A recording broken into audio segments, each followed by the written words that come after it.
Riem klopte bij jou aan, want hij had geconstateerd dat op plaatsen waar de bas en de gitaar de samenzang begeleiden, de psalm ongezongen dreigde te blijven.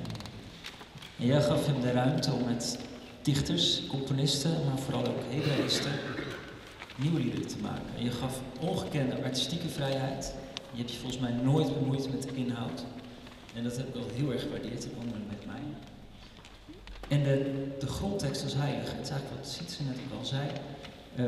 De oorspronkelijke vorm van de psalmen, waar zitten de refreinen, waar zit de beurtzang, die kregen meer ruimte, veel ruimte.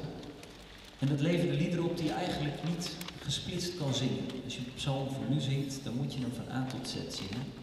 En wie de psalmen een beetje kent, weet dat dan heel veel psalmen opeens afvallen als prettig samenzanglied. Want er gebeuren nogal wat nare dingen in die psalmen, die niet zomaar overal in elke kerkdienst makkelijk gezongen kunnen worden.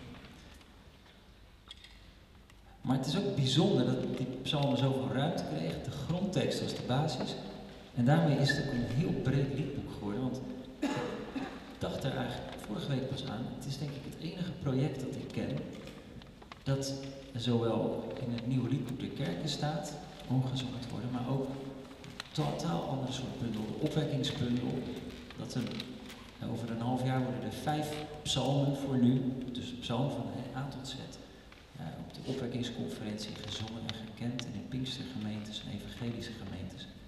En ik denk de ruimte die jij hebt gegeven aan de tekst zelf, dat die daaraan bij heeft gedragen. En een van die psalmen die in de evangelische wereld dus ook veel gezongen wordt, is psalm 16. Die gaan wij samen zingen.